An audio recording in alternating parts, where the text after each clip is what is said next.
Jaga kebersihan mulutmu. Putri Wenxing juga marah. Dalam kognisinya, Wood lahir di surga dan bumi tanpa orang tua. Atau ibunya adalah ibu dari Wood. Dan orang ini, berani mengatakan barusan. Ya, di mana gadis-gadis kecil itu? Apakah ini selirmu? Qian Kai memandang Putri Wenqing dengan senyum jahat, dan tidak bisa menahan tawa. Sepertinya sepasang kaisar yang tidak tahu apa-apa tentang ketinggian dan bumi ini seharusnya adalah pasangan Tao. Nak, kamu tidak ingin membeli jubah Phoenix ini dan memberikannya kepada selirmu, bukan? Manfaatkan suasana hati Lao Su yang baik, cepat dan keluar darinya. Apakah kamu pantas mendapatkannya? Qian Kai sama sekali tidak terbiasa dengan Qin Yichen, karena tawarannya adalah senjata kekaisaran, dan pria terpana yang menabrak tempat itu hanyalah seorang kaisar. Bisakah seorang kaisar memiliki seorang kaisar? Dan karena Anda tidak mampu membelinya, apa yang tidak ada di sini untuk mencari kesalahan?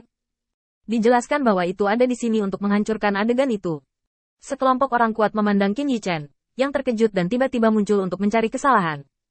Mereka tidak bisa menahan tawa. Dia sudah lama tidak melihat yang semarak. Di mana cantik ini, berpura-pura menjadi utusan keadilan di sini? Kalau punya uang, beli. Kalau tidak punya uang, pergi dari sini. Kenapa banyak kata? Sudah berapa tahun naga sejati? Belum lagi ini bukan era naga sejati. Ini adalah alam semesta kuno. Bisakah kamu mengendalikannya? Qin Yichen mengabaikan ejekan di sekitarnya. Tetapi dengan wajah muram, melangkah melewati kerumunan dan berjalan menuju Qian Kai. Aku bertanya padamu, apakah kamu memilih burung yang menghadap jubah Phoenix ini dari kaisar wanita klan Feng? Hei, menarik. Menarik, nak, apakah kamu tidak pernah mati? Qian Kai telah mengangkat borgolnya. Meskipun dia tidak kuat dalam kekuatan tempur, dia juga seorang kaisar yang hebat. Ini bukan masalah dua atau dua. Saudara-saudara hanya harus menonton kegembiraan. Nak, biarkan aku mengajarimu. Ketika kamu pergi, sayapnya tidak cukup keras. Jadi jangan berpura-pura menjadi utusan keadilan. Qian Kai tiba-tiba melompat dari platform batu tempat dia menjual. Dia juga melewati batas, dan berjalan pergi dengan Qin Yichen yang menyeringai. Kaisar hanyalah pukulan. Sejujurnya, Qian Kai tidak menyangka akan ada orang bodoh seperti itu di dunia ini. Nak, saya harap Anda memiliki tentara kekaisaran. Jika tidak, Anda dapat bertanya kepada orang lain. Apa konsekuensi dari berani menghancurkan uang saya untuk bisnis? Qin Yichen terdiam. Hanya wajahnya yang suram seperti tinta. Dan mata dewanya penuh dengan niat membunuh. Dan dia melewati sepasang tatapan menonton pertunjukan sampai dia berdiri di depan Qian Kai.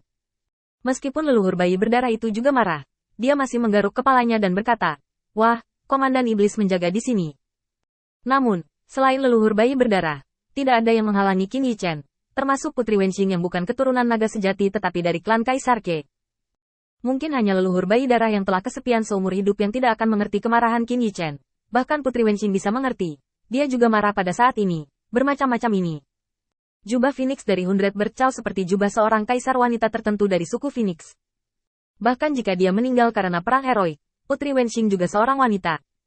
Dia tidak berani membayangkan jika suatu hari dia mati dalam pertempuran. Dia akan dilucuti baju perangnya dan pakaiannya akan dilepas. Jubahnya dirobek dan dijual di sini. Ledakan. Qian Kai menyeringai dan mengepalkan tinjunya.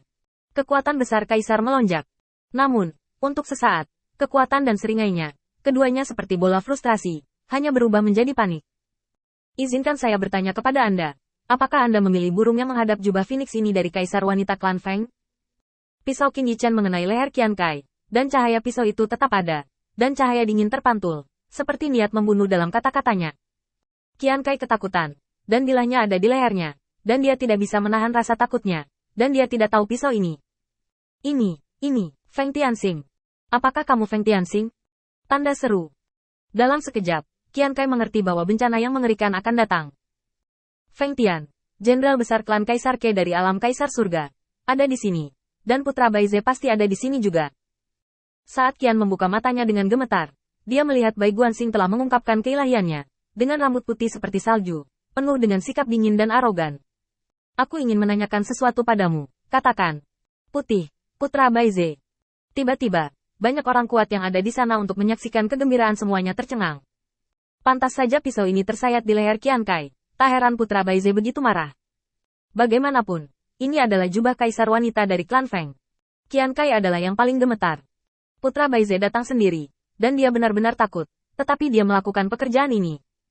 Dia telah berada di tempat naga itu dikuburkan. Dia cukup licik.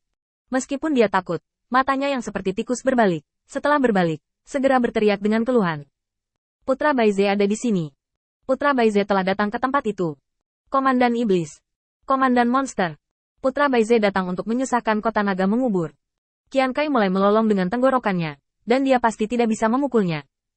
Pisau di lehernya bisa memenggalnya kapan saja, jadi dia segera keluar dari reputasinya sebagai Komandan Iblis. Selain itu, Qian Kai tidak bodoh. Dia memindahkan Komandan Iblis keluar. Meskipun jubah Bai Niao Chao Feng ini dianggap sebagai peninggalan dari 10 protos teratas, ini adalah kota pemakaman naga. Tuan Yao Huai, jika tidak terjadi apa-apa dan menyerah di depan begitu banyak orang, bukankah itu berarti Anda telah gagal di depan Putra Baize? Tepat ketika Qian Kai melolong, saya melihat istana Dao tempat pengadilan iblis kuno duduk di sini gemetar. Itu seperti langkah kaki binatang iblis yang menghancurkan dunia. Setiap langkah yang dibuatnya akan menyebabkan gempa bumi besar bergetar, dan Dao-Dao runtuh. Boom, boom, boom. Langkahnya seperti guntur, dan dunia bisa terbelah dengan satu langkah. Qin Yichen mendongak, hanya untuk melihat sosok hitam pekat yang agung seperti bukit berjalan keluar. Hitam pekat dari sosok agung itu seperti emas hitam, bersinar dengan cahaya dingin, seperti baju besi dingin, berjalan keluar, gemetar seperti gunung hitam. Tanduk di puncak gunung hitam adalah sapi perang yang kekar dan ganas. Mata iblis itu seperti lonceng tembaga, dan napas yang terengah-engah seperti gunung berapi yang tak terpadamkan. Bernapas saja bisa membuat jantung semua makhluk hidup bergetar, dan 5 organ internal dan ratusan kerangka tampaknya mengikuti. Bernapas dan gemetar. Besi buruk. Tanda seru. Nenek moyang bayi berdarah mau tak mau terkejut ketika melihatnya. Salah satu dari 10 monster hebat. Mengisap besi. Berbentuk seperti banteng hitam. Memakan emas dan besi. Dan kuat. Itu sudah cukup untuk hidup berdampingan dengan Rakus dan Jiuli. Raul leluhur berdarah tampak tak tertahankan di depan Komandan Iblis. Dan pukulan dengan pukulan besi akan langsung menghancurkan pisau dagingnya.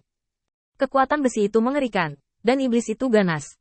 Sepasang lonceng tembaga dan mata banteng menyapu penonton.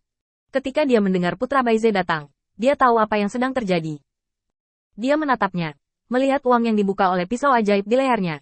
Setelah dia terdiam beberapa saat, dia belum menegosiasikan masalah ini. Dan murid iblis yang dipenuhi dengan kehancuran dan ketidaknyamanan yang hebat telah muncul. Melihatnya keluar, dia menolak untuk meletakkan pisau itu. Apakah dia tidak akan baik-baik saja? Baik Qian Kun, biarkan orang-orangmu menyingkirkan pisau itu. Bai Guanxing tidak berbicara. Qin Yichen sudah dengan dingin berteriak. Kamu biarkan dia menjawab pertanyaanku dulu. Di mana kamu mendapatkan jubah Bai Niao Chao Feng ini?